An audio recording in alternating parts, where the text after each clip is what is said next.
Hello বন্ধুরা, আমি পাপিয়া বেগম। আমি ৩৭ বছরের বিধবা একজন মহিলা। আমার দুটি সন্তান রয়েছে। এক ছেলে তুহিন, বয়স ১৮ বছর, আরেক মেয়ের নাম শায়লা, ১৫ বছর বয়স। আজ আমি অনেক ভেবে সিদ্ধান্ত নিলাম আমার সাথে ঘটে যাওয়া ঘটনাটি তোমাদের সাথে শেয়ার করে নেওয়া উচিত। তাই বন্ধুরা, আজ আমি তোমাদের যে সত্য ঘটনাটি বলতে যাচ্ছি, যেখানে আমি এবং আমার ছেলে তুহিন রয়েছি। আমার বাবা মদে আসক্ত ছিলেন। আমার মা আমার শৈশব বয়সে মারা যান। তারপর আমার বাবা কৈশোরে আমাকে বিয়ে দিয়ে দেন। কয়েক বছর কেটে গেলে আমার ছেলে তুহিনের জন্ম হয়েছিল এবং আমার একটা মেয়েও আছে। তারপরে একদিন আমার স্বামী প্রায় ৩ বছর আগে দুর্ঘটনার কারণে মারা গেলেন। আমি পুরোপুরি ভেঙে পড়েছিলাম। তবে শ্বশুরবাড়ির লোকেরা অনেক সাহায্য করেছিল। আমি একটি দোকান খুললাম যাতে আমি ছেলে মেয়েকে নিয়ে ভালো থাকতে পারি। সবকিছুই ঠিকঠাক চলছিল। তবে প্রত্যেক মহিলার কিছু চাহিদা আছে। যখন রাত আসত তখন আমি নিজেকে খুব অসহায় মনে করতাম। অন্য কারো সাথে সম্পর্কের ক্ষেত্রে আমি আবার ভয় পেতাম। তখন আমি এই অসহায়তা থেকে আমার ভাগ্য হিসাবে বিবেচনা করে সারা জীবন এভাবেই কাটানোর সিদ্ধান্ত নিই। তাই নিজেই জানতাম, তবে আর কতদিন। খিদের চেয়ে আমি বদনামকে বেশি ভয় পেতাম। তাই আমি আমার মনের খিদে কখনো আমার মনের বাইরে নিয়ে আসিনি। তবে প্রায় ১ মাস আগে এমন কিছু ঘটনা ঘটেছিল যে আমার মনের খিদে আবার জেগে ওঠে। একদিন আমার মেয়ে স্কুলে গিয়েছিল এবং আমার ছেলে বাড়িতে ছিল। আমি যখন দুপুরে খাবার রান্না করার জন্য দোকান থেকে বাসায় আসি, তখন আমি একটি চাবি দিয়ে দরজা খুলে, যেটা আমার কাছে থাকত। ভিতরে তুহিনের ঘরের দরজা অর্ধেক খোলা ছিল এবং সে বিছানায় শুয়েছিল। তুহিনকে এমন অবস্থায় দেখে আমার আবার বিষাদ জেগে ওঠে। আমার জল বের হতে থাকে। তবে সর্বোপরি আমার ছেলে, এই ভেবে যে আমি ভিতরে গিয়ে খাবার রান্না শেষ করে বিছানায় শুয়েছি। কিন্তু আমার চোখের সামনে এখনো তুহিনের অস্তিত্ব ভেসে আসছিল। আমি নিজেকে নিয়ন্ত্রণ করতে পারছি না।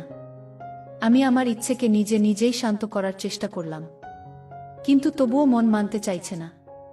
সে আমার ছেলে, মা হয়ে আমি কিভাবে এসব চিন্তা করি। এ সময় নিজেকে খুবই অপরাধী মনে হচ্ছে। কিন্তু আমার তো মনের একটা ব্যথা আছে, সেই কষ্টকে নিবারণ করবে। এই কথা চিন্তা করতে করতে রাতে আমি ঠিকভাবে ঘুমাতে পারিনি। আমার খুব ইচ্ছে করছিল তুহিনকে দিয়ে লাগাতে। রাত প্রায় ১০টা বাজে। আমি আর শায়লা এক জায়গায় ঘুমাই। আমাদের বাড়িতে ২টি রুম ছিল। আমি ঘুমের ভান করে শুয়েছিলাম। হঠাৎ তুহিনের রুম থেকে শব্দ আসলো। তুহিন উঠে বাথরুমে চলে গেল। আমি মনে মনে ভাবছি, আজকের এই সুযোগ কাজে লাগাতে হবে। একটু পরে আমিও চলে যাই। গিয়ে দেখি উনি চোখ বন্ধ করে আমার নাম ধরে ধরে কাজ করছে। আমি একটু সময় দাঁড়িয়ে রইলাম। হঠাৎ আমি তুহিনের কানে ধরলাম, এসব কি হচ্ছে? তুহিন কেঁপে উঠল। ভয় পেয়ে সে তার সারা শরীর কাঁপতে লাগল। তুহিন বলল, মা, আমার ভুল হয়েছে, আর কখনো এমন কাজ করব না। আমি বললাম, এসব কয়দিন থেকে হচ্ছে? তুহিন বলল, অনেক আগে থেকে মা। আমি বললাম, তুই কি জানিস না এসব করলে যে শরীরের ক্ষতি হয়? আমি জানি মা, কিন্তু কি করব, আমি তো আর থাকতে পারছি না। তুমি থাকতে পারবে না বলে আমার সাথে কেন এসব করলে? আমার নাম ধরবে কেন? দুনিয়ার মানুষ তোর চোখে পড়েনি?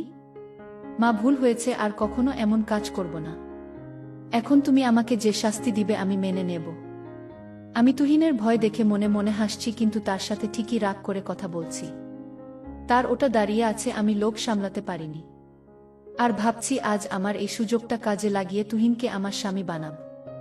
ঠিক আছে, আজ তোকে কিছু বলবো না, কিন্তু কাল তুই কলেজে যাবি না। তুই বাসায় থাকবে, তোর শাস্তি আছে। তুহিন বলল, ঠিক আছে মা, কাল বাসায় থাকব। রাতে আমি মা ছেলের গল্প পড়ার পরে আমি আস্তে আস্তে আমার নিজের জায়গা হাত দিলাম। আমার আবেগ সম্পূর্ণ সহনশীলতার বাইরে ছিল। আমি কল্পনা করেছিলাম তুহিন আমাকে নিয়ে কত কিছু করছে। সে কি আমাকে বিয়ে করবে? আমি তার সাথে লাগাতে পারব থাকে কি? আমি এখন লাগাতে দেব। এসব চিন্তা করে আমি রাতে ঘুমাতে পারিনি। দেখা যাক সকালে কি হয়। সকালে ঘুম থেকে উঠে সাজগোজ করলাম, নতুন শাড়ি পরলাম এবং তুহিনকে ডাকলাম। শেষে আমার সামনে দাঁড়িয়ে আছে, আমার দিকে হা করে তাকিয়ে আছে। আমি বললাম, তুই কি আমাকে সত্যি লাগাতে চাস? তুহিন বলল, হ্যাঁ মা, তোমাকে আমি বিয়ে করতে চাই। আমি বললাম, তবে আমার একটা শর্ত আছে। তোর আমাকে কথা দিতে হবে জীবনে আর কোনো দিন হাতের কাজ করতে পারবি না। তুহিন খুশি হয়ে বলল, ঠিক আছে মা, তুমি যা বলবে আমি তাই করব। আমি বললাম, ঠিক আছে, এখন আমি তোর পরীক্ষা নেব। আমার স্বামী হওয়ার যোগ্য আছো কি না আমার রুমে চলে আসো। রুমে নিয়ে তুহিনকে 20 মিনিট খাওয়ালাম। এরপর একটানা 3 বার কাজ করলাম। আমি মনে মনে খুশি। তুহিনও তো ঠিক আছে, তাকে বিয়ে করা যাবে। আমিও সিদ্ধান্ত করে নিলাম তাকে বিয়ে করব। সেদিন রাতে আমি আর শায়লা ঘুমিয়েছিলাম। হঠাৎ ঘুম থেকে উঠলাম। তুহিন আসলো আমার রুমে। এই আক্রমণে আমি অস্থির হয়ে তুহিনকে অন্যদিকে ঠেলে দিয়ে উঠে দাঁড়ালাম এবং আমার সবকিছু ঠিক করতে শুরু করি। তখন তুহিন শুইয়ে দিয়ে বলল, মা, প্রতিদিন তুমি কাজ করার সময় তোমাকে দেখি এবং আমি তোমাকে সবসময় দরজার ফোঁটা দিয়ে তোমাকে দেখি। তুমি মা ছেলের সম্পর্ককে ভুলে যাও, কেবল তুমি নিজের মেয়েটাও। কারণ আজ অবধি আমি কেবল তোমায় ভেবে নিজের ফেলেছি। আমার জীবনে আজ আমি তোমার সব কষ্ট মুছে ফেলব। আজ আমি তোমার ছেলে নই, আজ আমি স্বামী হতে চাই। এই বলে তুহিন মনের সুখে আবোল তাবোল বলছে। তখন আমি সমস্ত কিছু ভুলে গেলাম। আমার নিজের উপর নিয়ন্ত্রণ ছিল না। ঠিক তখন আমি তুহিনের দিকে তাকালাম। তাকে একটা হাট্টাকাট্টা লোকের মতো লাগছিল। আর তার বাবার চেয়ে দীর্ঘক্ষণের কথা চিন্তা করতে লাগলাম। আর তুহিন আমার কোনো বাধা না পেয়ে তার মুখে হাসি ফুটে উঠল। আমি আমাদের এলাকার সবথেকে সুন্দর মহিলা ছিলাম, আর চাইতাম কেউ আমাকে দেখুক, আমাকে দিক। আমি বললাম, তুহিন, আমাকে তুই দে এবং আমাকে নিয়ে তোর মনে যা আসে তাই কর। আমাকে মেরে ফেল, আমাকে গালাগালি কর, তুই যা চাস তাই কর। আজ তোকে কিছু বলবো না, আজ তুই আমার স্বামী। আমার কষ্ট মুছে দে তুহিন। আমি তোমাকে সত্যিকারের বউ বানিয়ে নেব। তোমায় আমি আজ সব কষ্ট মুছে দিয়ে খুব মজা দেব। তুমি কষ্ট পেলেও আজ আমি সেটা দেখব না। আমি আজ পুরো এলাকাটি জানাতে চাই যে তুমি আমার সাথে আছো। আমি খুব চিৎকার দিচ্ছি জুড়ে জুড়ে। আমার চিৎকার এত জোরে বেরিয়ে এল যে কণ্ঠ শুনে আমার মেয়ে শায়লা ঘুম থেকে জেগে বলল, কি হয়েছে মা? আমরা মা ও ছেলে দুজনেই আমাদের কাজে ব্যস্ত। আমি বললাম, কিছু না রে মা, তুই ঘুমা। শায়লা বলল, মা, ভাইয়া তোমার সাথে কি করছে? আমি বললাম, তোর ভাই আমাকে ভালোবাসছে। তোর বিয়ে হলে তুই বুঝবি। আমি ভয় পেয়েছিলাম শায়লা কি বলবে, কিন্তু শায়লা বলল, মা, তোমরা প্রেম করো, আমি ঘুমাই। শায়লার কথা শুনে আমরা মা ছেলে হেসে উঠলাম। তুহিন বলল, আরে শায়লা, ভালোবাসার এই উপহার তোর বিয়ে হলে বুঝতে পারবি। আমি বললাম, হ্যাঁ। তুহিন কাজ করে করে বলল, মা, আমি প্রতিদিন তোমার সাথে কাজ করতে চাই। আমার লক্ষ্মী ছেলে, চিন্তা করিস না, এখন থেকে যখন তোর খেতে মন চাইবে তখনই আমাকে বলবি। শায়লা বলল, ভাইয়া, তুমি আমাকে অনেক ভালোবাস তাই না? আমি বললাম, হ্যাঁ, মাকে খুব ভালোবাসি। আর এখন তুই ঘুমা। আমার মনে ভয় জেগেছিল যে শায়লা হয়তো এসব মেনে নেবে না, কিন্তু পরে শায়লা আমাদের নিয়ে কিছু বলেনি। আমিও আর কিছু সময় পর আমরা মা মেয়ে দুজনেই ঘুমিয়ে পড়লাম। পরের দিন আমি দোকানে গিয়েছিলাম এবং আমার ছেলে কলেজে। দিনটি সাধারণ দিনের মতো চলে যায়। সত্যি বলতে আমি আমার স্বামীর চেয়ে আমার ছেলেকে বেশি পছন্দ করেছিলাম। আর এখন আমি অপবাদে ভয় পেতাম না, কারণ আমি বাড়িতে সব কিছু পেয়েছিলাম।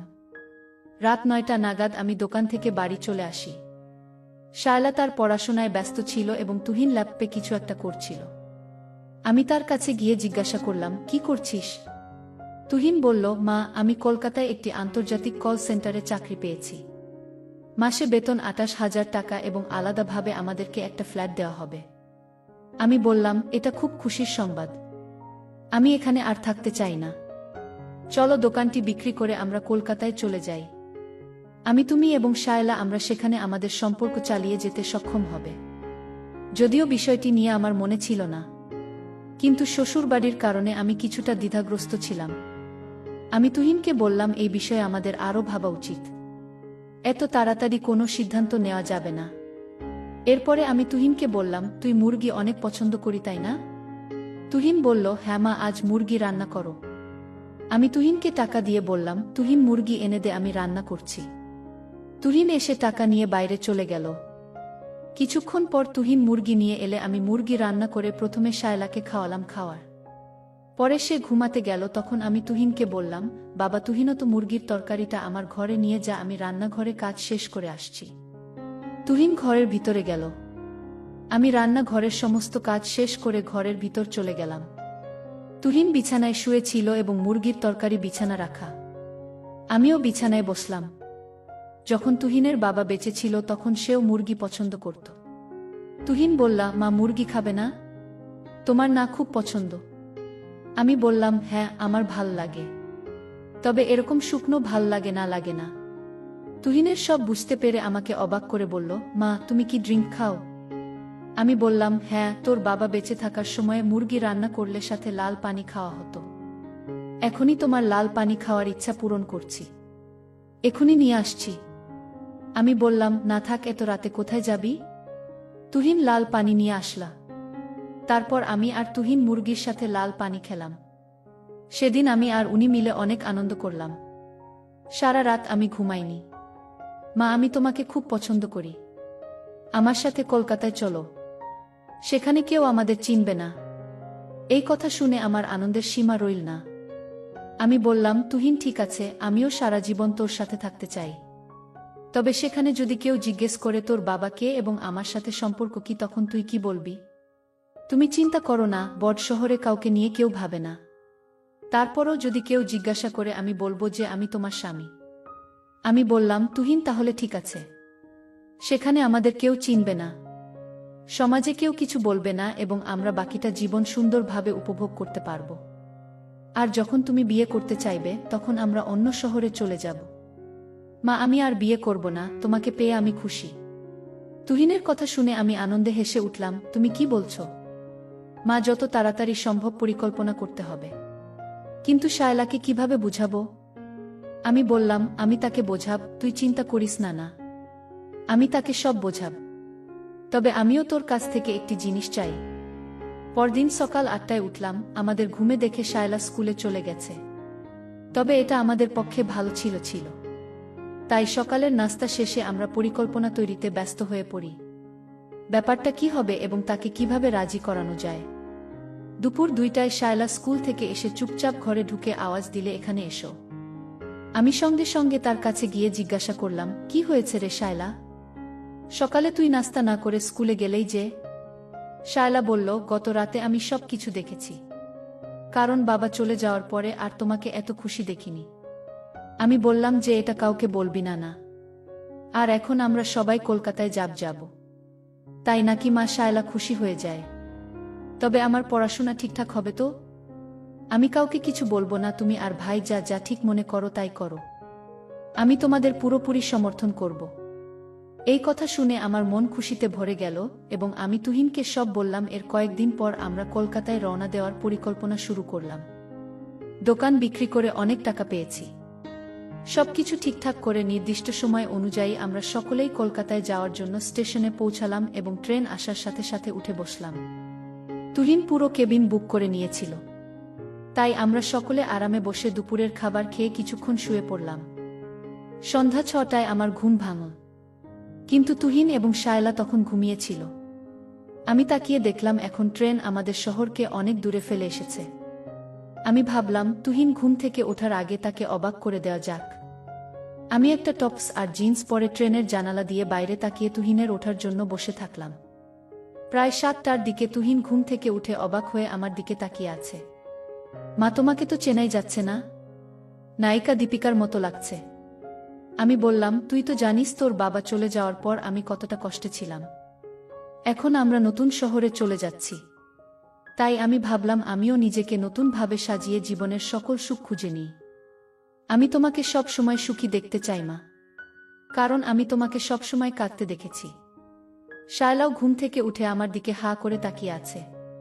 মা, তোমাকে খুব সুন্দর লাগছে, তুমি যে কাজে সুখ পাও তুমি তাই করো, এতে আমার খুব ভাল লাগবে।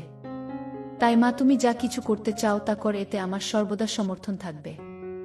আমার মেয়ের মুখ থেকে এমন কথা শুনে আমি মনে মনে খুব খুশি হই, এই ভেবে যে আমার মেয়ে আমার মনের সব কষ্ট বুঝতে পেরেছে। তখন আমি শায়লাকে বললাম যে তোর বাবার পরে এখন আমি কেবল তোর ভাইয়ের মাঝে সুখ খুঁজে পাই। নতুন শহরে যদি তোর ভাইকে বাবা বলতে হয় তবে কি তোর কোনো আপত্তি থাকবে? শায়লা বলল, মা, আমি জানি এবং আমি দেখেছি ভাই তোমাকে খুব ভালোবাসে, তাই তাকে বাবা বলতে আমার কোনো সমস্যা নেই।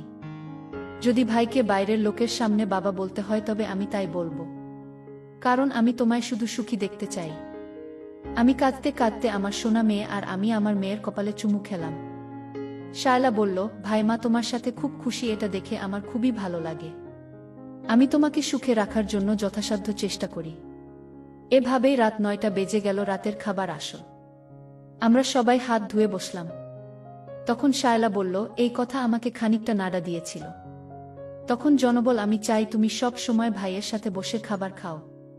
এই কথা শুনে তুহিন আমার হাত ধরে তার দিকে টেনে নিয়ে গেল এবং আমাকে তার সাথে বসিয়ে দিল। চিন তুলে উপরের বার্থে বসা, এভাবে আমরা দুজনেই খাবার খাচ্ছিলাম। তারপর তুহিন রসগোল্লা বের করে আমাকে একটা দিল। আমি রসগোল্লা নিয়ে গেলাম। তখন জল খাওয়া শেষ করে নিচে নেমে আমরা দুজনেই তাড়াতাড়ি করে বসে পড়লাম। আমাদের দিকে তখন ওয়েটার এসে খালি প্লেটগুলো নিয়ে গেল। তুহিন বলল, মা আগামীকাল কলকাতা যাওয়ার পর আমরা যা খুশি তাই করব। তার এমন কথা না চাইলেও আমাকে মানতে হলো। তারপর আমরা চুপচাপ ঘুমিয়ে পড়লাম আমাদের নিজ আসনে। পরদিন সকাল 7টায় আমরা কলকাতায় পৌঁছালাম। আমরা তিনজন ট্রেন থেকে নেমে হোটেল বুক করলাম। প্রথমে হোটেলে একটি রুম নেই। তারপর নাস্তা শেষে আমরা সকাল 9টার দিকে বাজারে যাই এবং সেখানে যাওয়ার পরে আমি বিয়ের কেনাকাটা কিছু কিনলাম। তারপর আমরা তিনজন মিষ্টি ও মালা নিয়ে সরাসরি মন্দিরে গেলাম। তুহিন সেখানে আগেই বিয়ের জন্য বুক করে রেখেছিল। আমরা 12টার সময় মন্দিরে পৌঁছে গেলাম। কিছুক্ষণ পরে পুরোহিত এসে প্রথম বরকে অর্থাৎ তুহিনকে বসাল। তারপর আমাকে ডাকলেন, আমি গিয়ে তুহিনের পাশে বসলাম। প্রায় 1 ঘন্টা বিয়ের মন্ত্র পুরোহিত পরে তুহিনকে আমার গলায় মঙ্গলসূত্র পরে বললেন। তখন তুহিনের হাতে মঙ্গলসূত্র দেওয়া হলো এবং তুহিন হাসি মুখে আমার গলার মঙ্গলসূত্র পরিয়ে দিল। তারপর আরও কিছু মন্ত্র পরে তুহিন পুরোহিতের নির্দেশে আমার স্মৃতিতে তার নামে সিঁদুর পরিয়ে দিল। আমি তুহিনের স্ত্রী হওয়ার পর নিজের ভিতরে অদ্ভুত এক অনুভূতি উপলব্ধি করছিলাম। তখন আমি ভাবতে লাগলাম, একটি নতুন শহরে কমপক্ষে আমার বাকি জীবনটা উপভোগ করে কাটাতে পারব। প্রায় 4টা নাগাদ আমাদের বিয়ের শেষ হলো। পুরোহিতকে তার দক্ষিণা দিয়ে আমরা তার আশীর্বাদ নিলাম। তারপর আমরা 5টা নাগাদ হোটেলে আসি, যেখানে হোটেলের লোকেরা তুহিনের কথামতো আগে গোলাপ ফুল দিয়ে সাজিয়েছিল। আমরা তিনজনই প্রথমে খাবার খেয়ে নিলাম। তখন শায়লা বলল, আমি তোমাকে আর বাবাকে এভাবে সারা জীবন একসাথে দেখতে চাই। আমি কিছুটা স্তব্ধ বোধ করলাম। তখন তুহিন বলল, ঠিক আছে, তুমি সোফায় বসে আমাদের ছবি তুলবে এবং আমাদের স্মৃতি স্মরণীয় করে রাখার জন্য একটি ভিডিও বানাবে। এরপরে আমরা একটা বাসা নিলাম। এভাবে কেটে গেল 6 মাস। আজ আমাদের বিয়ের 2 বছর হলো। আজ আমি তুহিনের ছেলের মা। তো বন্ধুরা, আজকের ভিডিওটি এখানেই শেষ করলাম। রাত জেগে অনেক কষ্ট করে ভিডিওটি তোমাদের জন্য বানিয়েছি। যদি ভিডিওটি ভালো লেগে থাকে তাহলে অবশ্যই একটি লাইক এবং সামিয়া ব্লগ চ্যানেলটি সাবস্ক্রাইব করবে। এই আশা ব্যক্ত রেখে আপনাদের কাছে বিদায় নিচ্ছি। দেখা হবে আগামীকালের নতুন কোনো ভিডিওতে। সে পর্যন্ত তোমরা সবাই ভালো থেকো। ভিডিওটি দেখার জন্য তোমার অসংখ্য ধন্যবাদ।